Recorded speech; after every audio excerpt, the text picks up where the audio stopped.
All right. Ready to go anytime? We should be good to go. Hey, everybody. Welcome back to the PandA Pod. It's been quite a while since we dropped a new episode for you. We kind of, somewhere in the middle of the pandemic, went out with a bit of a whimper and we made some big plans to come back with a bang. And I'm pretty sure we're rolling back in with another whimper because I'm 1/3 of your hosting team and 1/3 of us isn't here and I'm sick and 1/3 is new and y'all haven't even met her yet. But anyway, let's get it rolling. We actually have an awesome episode for you today. This is National Disability Employment Awareness Month. I'm pretty sure I got that right.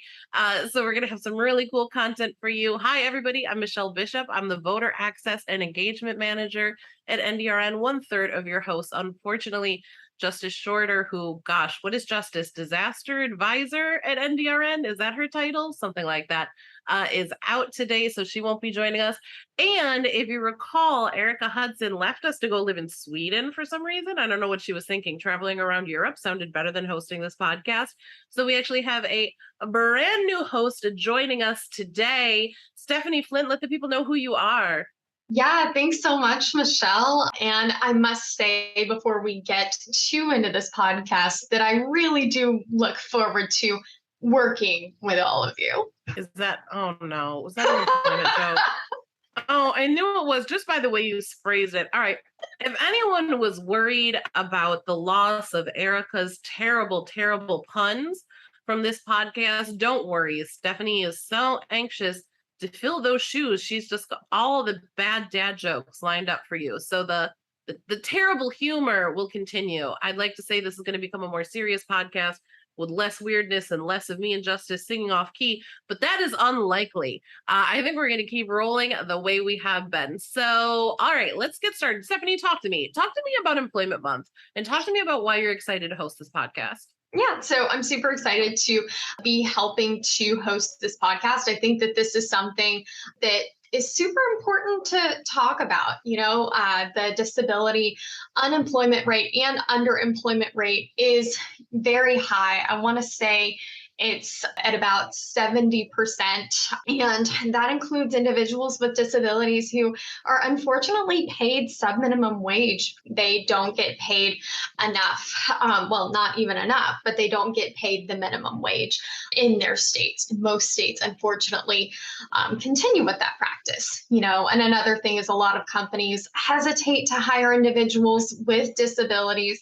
We often see that when people end up disclosing, they're not always called back for a first, or even, if they're called back after they've disclosed during the first interview, oftentimes you sadly see them not get called back for the second interview. And oftentimes it's really hard to prove that that was disability discrimination. And who knows, sometimes it isn't, but a lot of the time it really is. I've definitely seen people who are underqualified for jobs apply for those jobs, and most of the interview contains questions about how are you going to be able to do the job because of the fact that you're disabled. Yeah, I mean, it's horrifying when you think about those employment numbers. So I think this is a great opportunity to relaunch this podcast and talk about something that really matters to the folks that we serve. Before we get into all that, we actually have some new segments we're going to be introducing to this podcast for you all. We're going to do a little bit of a who's who, some of our network and the news stuff, and talk about some of the amazing things that you all are doing in your states. And before we wrap up today, we'll also have a spotlight story where we're going to just kind of highlight a really critical issue that maybe doesn't get enough attention with a personal story from a person with a disability. So keep an ear out for that. And if you know some good in the news or you've got a great spotlight story, you should definitely reach out to us. We want to feature you in a future episode. So let's get to the network and the news piece. And we're down a host, but we have our faithful producer, Jack Rosen, from the communications team at NDRN here with us today. Jack, talk to us. What's happening in the news? Coming in from Wisconsin, a bill would ensure assistance for disabled voters. This one's a bit of an ongoing saga, if y'all haven't been following this one. And actually, our Wisconsin folks have been really doing some amazing work around this. So this goes back to a bill that was proposed in Wisconsin that would have placed some limitations on who can assist a voter with a disability, especially when we're talking about like returning your ballot if you're someone who votes by mail, which is really critical for people who live in long-term care facilities. They were trying to place some limitations on that. Unfortunately, for the state of Wisconsin, that is protected by federal law. That's part of the Voting Rights Act. So you can't just restrict people having the assistant of their choice when it comes to voting. And that means getting your ballot, marking your ballot, returning your ballot. There was just successful litigation coming out of Wisconsin. This went up to their Supreme Court, but they did find that those limitations violated federal law. So there's been some successful case law there. Shout out to Disability Rights Wisconsin, who've been working so hard. And now we're hearing, there's a new bill being proposed, which my understanding, Jack, it just kind of takes what's in federal law, those Voting Rights Act protections, and would codify them permanently into Wisconsin law so they don't have this issue again where you've got courts making these decisions. Yeah, absolutely. And that is super important. A lot of people will ask, why do you need this if it's already in federal law?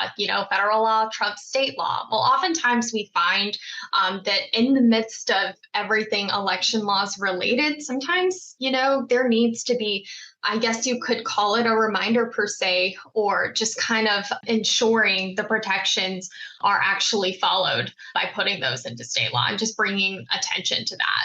It's true. It's so true. So I love this story. This is an example of a P&A working really hard to fight something that would really restrict access to the vote right as we're rolling into midterm elections and seeing some success there. But what other stories have we got? What's going on in the network? Last month in September, from September 19th to the 25th, Disability Rights Washington sponsored their annual Week Without Driving, where people voluntarily agree to get around without driving themselves in a vehicle. How does Week Without Driving work, you ask? You can get around however you want, but you can't drive yourself in a car. This applies to all activities, not just your work commutes. And if you normally transport other family members or friends, it applies to those trips too. You can ask someone else to drive you, but you're asked to note how much you, quote, owe this person in their time, and if you feel obligated to support them in other ways. You can use a ride hail, that's a little odd, or taxis. Ride hail, that must be a West Coast thing. Maybe so. Yeah, no. And this is super important. As a blind person, I can't drive legally, rather. So, there are times, particularly in rural areas, where people who are blind or people who have other disabilities that prevent them from driving, it can be super difficult for us to get around. It's so easy for folks who are able to drive to just jump in a car. And while things have gotten progressively easier, there is Lyft, there is Uber, you can usually request a ride at the touch of a button. Unfortunately, people with disabilities, and I've actually experienced this, have been discriminated against or are discriminated against more often than they should be by rideshare companies because of the fact that maybe they have a service animal, or in my case, in recent rides that I've taken, on account of my blindness. So at that point, the rides aren't as instantaneous as you would think they are. Not to mention, as Jack was talking about, being charged for those rides. When you're paying for gas now, maybe not a few months ago, right? But when you're paying for gas now, it's significantly cheaper for you to go, say, 3 miles back from the grocery store. Whereas for me, it could cost anywhere from $10 to $30 or $40 if the rideshare companies are surging. Anything else going on interesting in the news lately? Yes, in the Virgin Islands, emergency planners urge vigilance at St. Thomas Exposition. A number of government agencies, led by the Virgin Islands Territorial Emergency Management Agency and the Health Department, joined by nonprofit groups, are staging a preparedness expo at the University of the Virgin Islands Sports and Fitness Center on St. Thomas. According to one organizer, Monday's event was designed to remind participants how important it is for older residents and those with disabilities to plan ahead. And one of the exhibitors at that expo will be our affiliate, the Disability Rights Center of the Virgin Islands. Yes, we're going to be talking about employment a lot in this episode of the podcast, but it's definitely important to recognize, especially since Justice couldn't be here to do it herself, that this is really hurricane season as well. So this is a really dangerous time in some parts of the United States, especially for the folks in the U.S. Virgin Islands. So this kind of preparedness is really important. These sounded like they were really cool events. I personally would have volunteered to come to the U.S. Virgin Islands to help support those events. So I hope next time they'll invite me. I'll just do some voter registration or something. It's fine. We can come up with a reason that I need to go to U.S. Virgin Islands. Perhaps we should plan some future events. I'm looking at you, Puerto Rico. And, and I'll come down and help with those as well. But in all seriousness, it is hurricane season, even though we're talking about employment. So P&As everywhere should be thinking about disaster preparedness. I know hurricanes really affect only certain states, but flash flooding happens everywhere. I come from blizzard territory because I'm from upstate New York originally, and that happens in half of the country. The forest fires that we're seeing out west, or the wildfires, if you will, that we're seeing out west, disaster happens everywhere, and preparedness really matters if we're going to get people with disabilities out and safely. Yeah, no, absolutely. And, making sure that individuals have a plan, right? And making sure that that state and local communities also have some sort of contingency plans. Again, I know that Justice would say the same thing, right? Preparedness really is key here in ensuring that individuals with disabilities are, even able to evacuate before these disasters strike if there is a chance for them to evacuate. Oftentimes there may be some mandatory evacuation orders, but individuals with disabilities sadly are often left behind. They're not seen as people who are even able, or they're not able to evacuate unless they have assistance from other folks, and not everyone has family or friends who are able to assist them where they live. And so oftentimes, they may be left behind and unfortunately have to be rescued rather than evacuated. So, planning really and truly is key. We have an interview this episode, right? With the senator? Yeah. Actually, we are going to be interviewing Senator Steve Daines of Montana. He's actually one of our champions for the Transformation to Competitive and Integrated Employment Act. He's actually the Republican lead on the Senate side. So definitely very grateful for his championship on this initiative and his leadership on this initiative. One of the things that he certainly has made sure that individuals know that he values is equal treatment of all individuals, including individuals with disabilities. So it's just really refreshing and really great to see that. So yeah, super excited about interviewing the senator later this episode. Well, with that, I'd say welcome, Senator, and let's get right to it. All right. So as we mentioned earlier in the episode, this is actually the National Disability Employment Awareness Month. And that's what we're going to be talking about today. Now, towards that end, we actually have a couple special guests with us. First, I'll introduce you to Amy Shearer with NDRN. Amy, who came to help us with this interview, talk to the people. Hi, so glad to be here today. Thank you so much for inviting me. Like Michelle just said, my name is Amy Shearer, and I'm a senior staff attorney at NDRN, and I focus primarily on employment issues and specifically issues with vocational rehabilitation, or VR, which is a program designed to help people with disabilities obtain and maintain employment. And employment is a topic that I'm really passionate about. So I'm really glad to participate in this conversation. That's amazing, because I don't anticipate us asking a lot of questions about voting systems today. So thank you, Amy, for hopping on with us. We appreciate it so much. We hope we can wrangle you back into some future episodes. Well, we actually have a very important honorable guest with us today. We're going to be talking to Senator Steve Daines of Montana. Senator Daines is a fifth-generation Montanan who brings 28 years of private sector business experience to Washington, D.C. A graduate of Montana State University, Senator Daines was elected to the House of Representatives in 2012 and the Senate in 2014, and he was recently reelected to a second term in 2020. Congratulations, Senator. He serves on the Senate committees on finance, energy and natural resources, banking, and Indian affairs. Senator Daines joins us today to discuss his support for competitive integrated employment for people with disabilities. Senator, thank you so much for joining us today. Hey, I'm really glad to join you all. Thank you.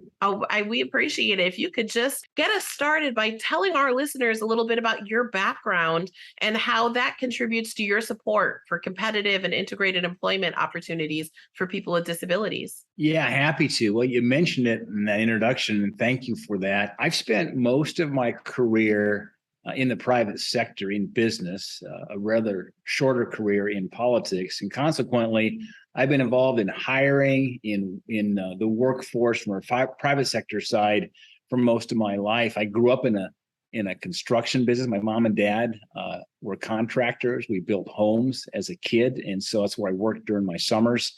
But I guess when I think about this issue, I'm passionate about work, the dignity of work, the hope that is found in work, and how we need to be supporting Americans with disabilities in the workforce and not in any way treating them unfairly.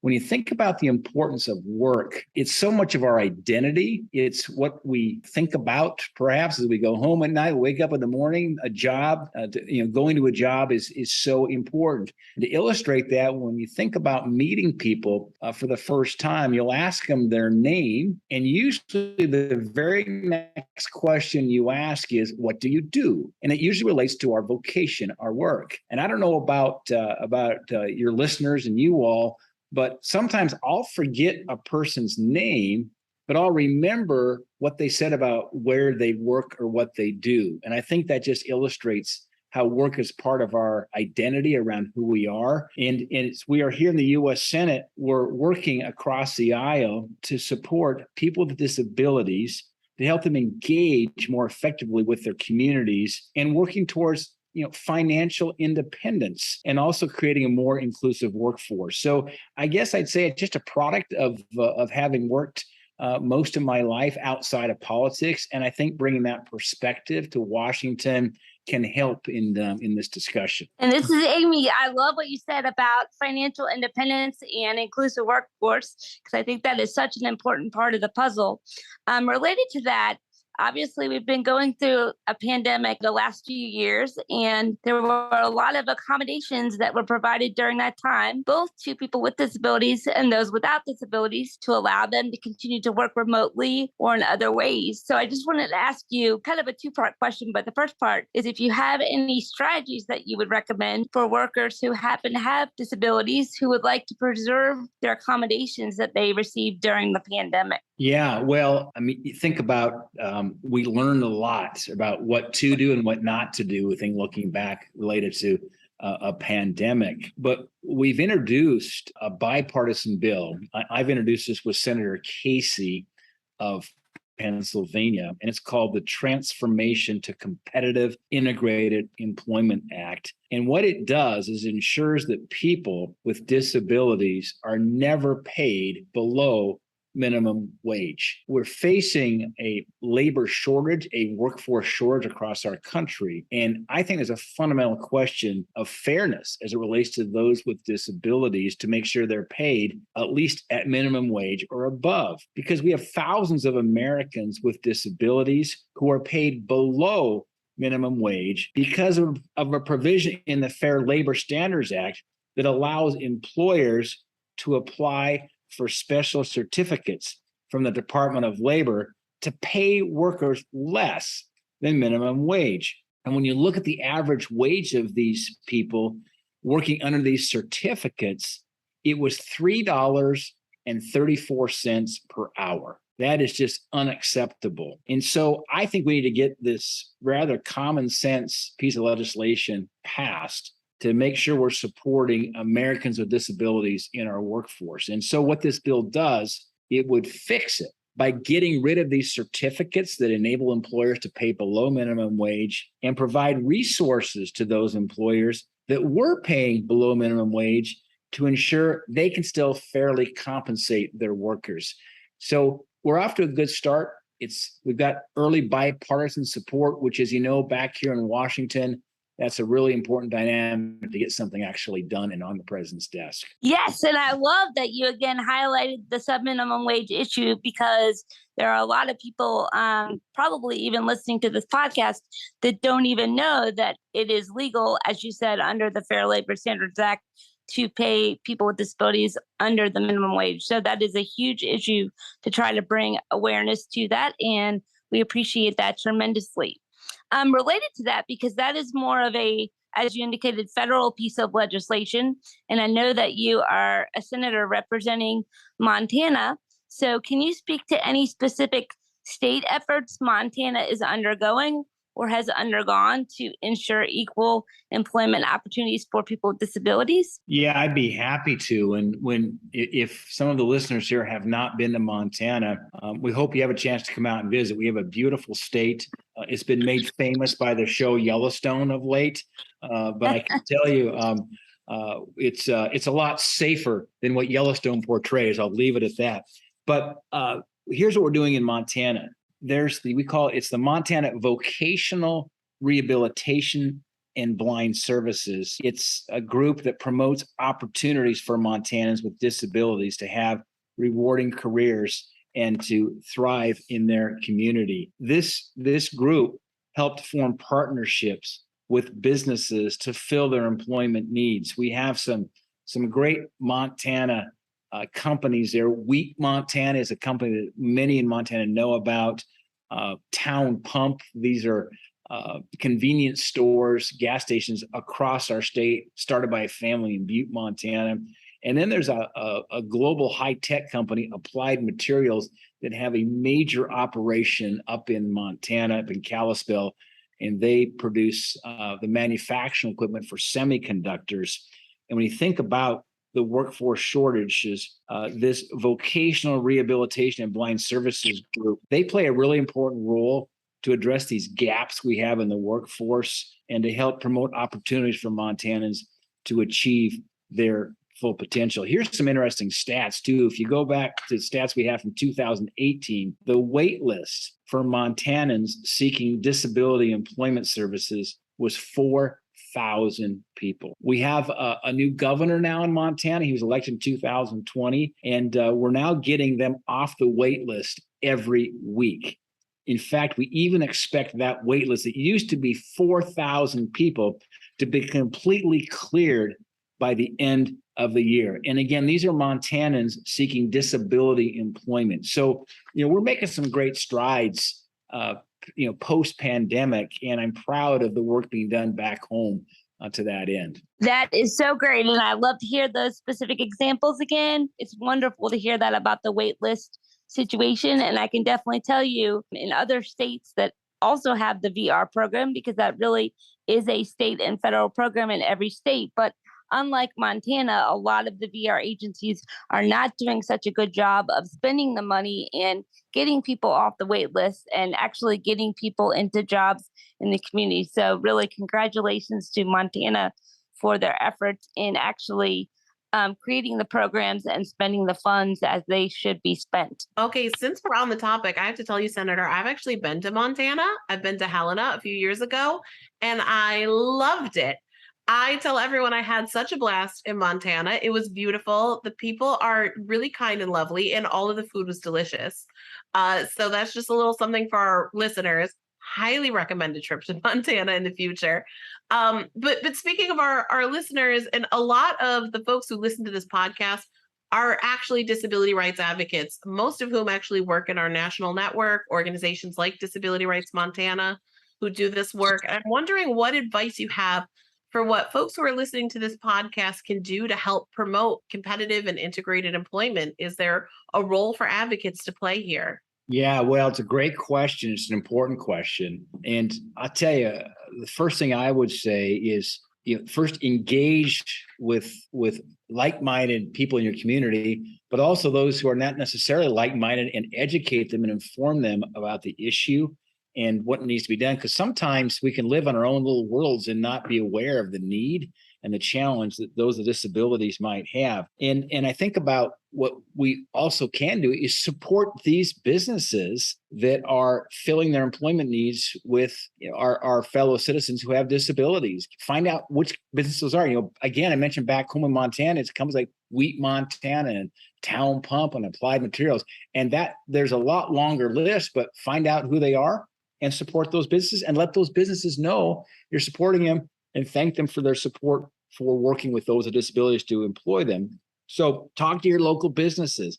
And most importantly, I'll say this, pick up the phone or email your senator. Tell them to join Senator Casey and myself in this fight for fairness. Because I will tell you, as a U.S. Senator, the most important person in any conversation during my day is the conversation with a Montanan, because that's who we represent. So pick up the phone, send an email, write a letter to your senator and tell them to get behind this bill that I have with Senator Casey. I'm so glad you actually brought it back around to Congress as well, because as we've been having this conversation, so much of what I hear you talking about, to me, it's not a partisan thing, right? The fact that people with disabilities want to work, the fact that Americans want to work and support our families and be productive members of society, that is such a core American value in my mind. And so I was wondering if you have any thoughts on how we can communicate the need for support of competitive and integrated employment and equal wages for all people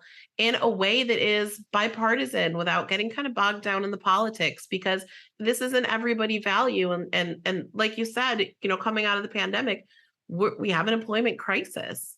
And this sounds to me like the time for all of us to stand together on this issue. How can we do this in a way that's bipartisan? Yeah, well, first of all, you hit the nail on the head. This is not a partisan issue. Treating people differently based on their ability status is unacceptable. It really violates who we are as Americans, who we are as humans. And all Americans deserve the opportunity to join the workforce and to be fairly compensated at their job. I think you'd have to work pretty hard to find somebody who disagrees with that basic statement. And particularly when we're facing a significant workforce shortage at the moment.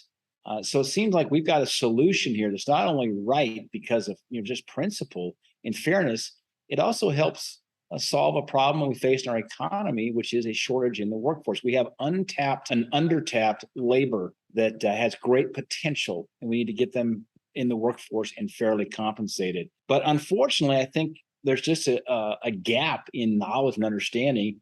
Many people simply don't know about this injustice. So get the word out, make sure people know this is not acceptable. And Senator Casey and I are going to keep fighting to pass our bill. And just for those who are listening and thinking about greater advocacy, let me just give you the bill number.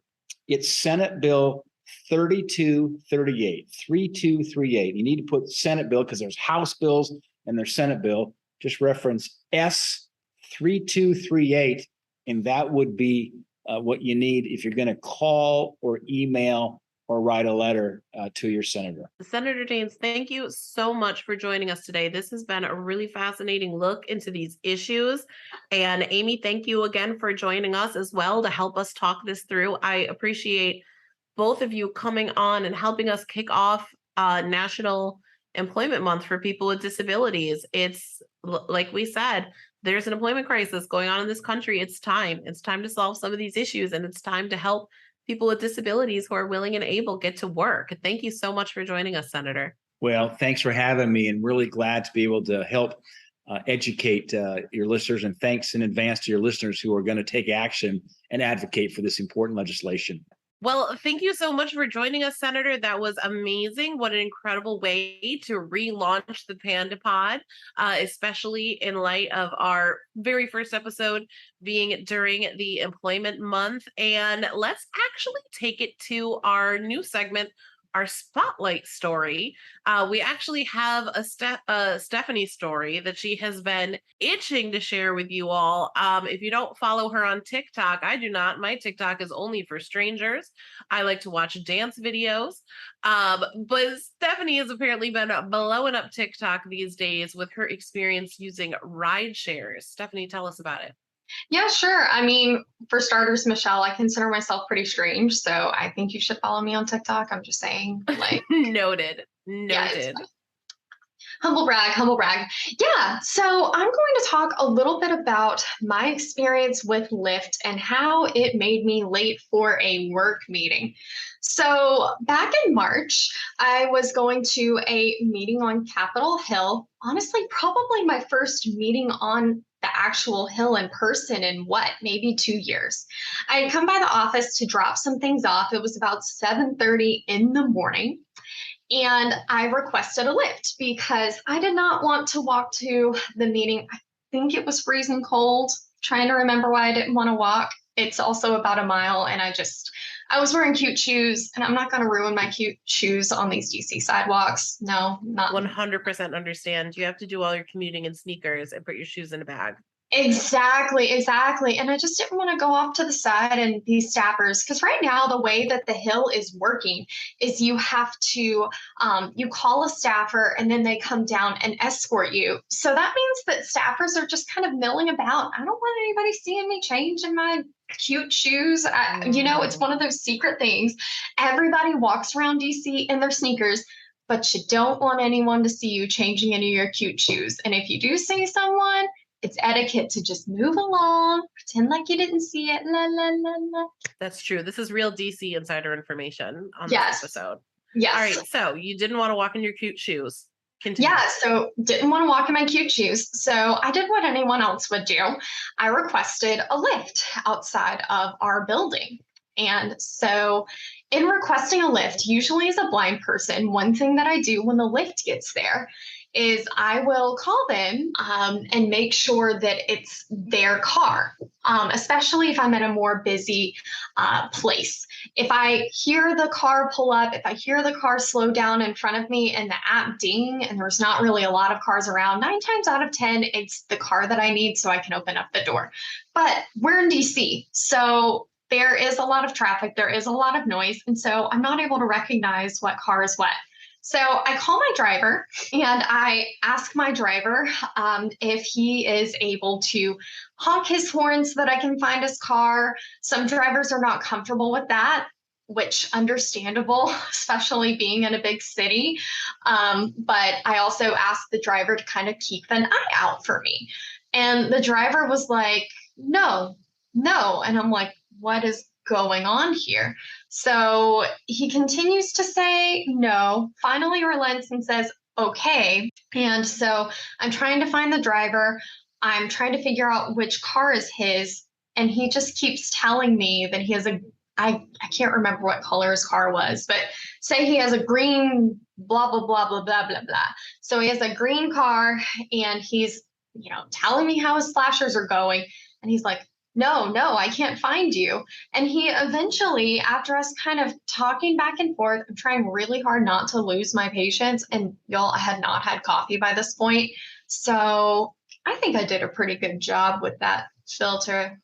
Because usually it's non-existent if I don't have coffee. But the driver eventually said, I don't drive blind people around, and hung up. And at this point, Wow. And at this point, I'm just kind of overwhelmed. I'm like, what am I going to do? It's 7:40. My meeting's at 8. It's rush hour in DC. It's going to take me a minute to get to the building. Fortunately, I literally made it at 7:59. But this is a prime example of transportation being something that isn't always so seamless for individuals with disabilities. If I had had a car, I probably could have just jumped into that and driven over to the hill. Now, granted, finding parking is a totally different story, but being able to get there in a more timely manner and to have control of that. When you're requesting rides like that, you don't always have control. And that's just kind of an example of part of, I would think, why maybe employers would be worried about individuals with disabilities working in the workforce. These things that we cannot help, but that rideshare companies can help and ensure that individuals with disabilities or even individuals in other minority communities are able to get to and from their destinations without hassle. So how is it going advocating on TikTok? It's interesting. I have actually gotten a little bit of attention, particularly from drivers who really are concerned about the policies and they don't understand the policies. I've noticed that with Uber, it's actually the drivers are not as understanding of the policies. So Lyft seems to be doing a better job at educating their drivers on what the policies are. But I've seen that the drivers in their comments on my videos are not necessarily educated on the policies, thinking that the law is optional, that the ADA is optional. And taking individuals with disabilities in a rideshare is required under the ADA, including individuals with service animals. And so we've been seeing, sadly, a lot of confusion. And so, I'm glad that I'm kind of helping to straighten some of these things out for those individuals. I've gotten messages from folks thanking me for clarifying these things. I've also gotten messages from folks that are like, thank you for clarifying. Now I'm no longer going to drive for the company. So that's been kind of interesting to see. But hey, at least they're, I guess following the law by not driving, which is so terrible. But you can't, it's one of those things where that's an essential function of your job at that point. You can't just choose not to take someone. And at that point, if you're not able to, for whatever reason, then that's an essential function of your job. And that means you can't do your job, sadly. And in this part of the country, that's a major way that people get around. Absolutely. And in rural communities, that's a major way that people get around. I'm very fortunate that I do live in DC. Well, I live in the Maryland area, but I live close enough to a metro station that I primarily can use the metro or public transit, the buses around the area. But not everyone is as lucky. And I grew up in Mississippi, which meant that there was no such thing as public transportation. So when people with disabilities in rural communities such as those in the state of Mississippi, or even the communities in Washington state that don't have adequate public transportation, not being able to actually have the reliable transportation that's needed and not knowing if they're going to be able to actually get a ride to their destination or if they're going to get discriminated against when they request the ride. It definitely can be anxiety producing. I didn't realize you were in Maryland. I'm in Virginia, so this is awkward. This means we are like contractually obligated to beef with each other. It's a whole Maryland, Virginia thing. Yeah. I know. This might be the end of the road for our beautiful friendship, Stephanie. I'm so sorry, but it's okay. Go Ravens and Old Bay. I'm still coming to visit Nala the service dog, though. So yes, yeah. So we'll try to keep this. Yes. Trying to keep this copacetic. Well, that was, if anyone else out there who's listening, if you've had some of these experiences or you have a spotlight story that you want to share in a future episode, you've got something going on that you'd love to see featured in our network updates from In the News, we'd love to hear from you. We can put some contact info in the notes with this podcast episode. Maybe we'll even tell you where you can find Stephanie's totally unassociated with NDRN TikTok account. And with that, welcome back to the PandA Pod, everyone. We're so excited to have you back. We are going to be launching new episodes on every month. So keep coming back. And if you've got some ideas for future episodes, let us know. We've got some things in the works, but we want this podcast to be as helpful as it can be for you all. So please don't hesitate to reach out if you've got ideas or you'd like to be featured on a future episode. We'd love to have you. We would love to work with you. Yes, absolutely true. Jack, is there anything we're missing before we wrap up today? A couple of producers' notes. NDRN is now on LinkedIn, and to celebrate National Disability Employment Awareness Month, we're going to be doing a series of posts educating people with disabilities and employers about the rights of people with disabilities in the workplace. We're going to cover everything from the interview and hiring process to, okay, now I've been hired, but I'm having these accommodation issues or I'm being discriminated against. what can I do? So be sure to follow us on LinkedIn. And as well, you can check us out on Twitter, Facebook, and Instagram. Well, thanks, everyone. Please do join us next month. For November, we're going to be talking about the midterm elections and getting ready for Election Day. Thanks, everyone. We'll see you next time.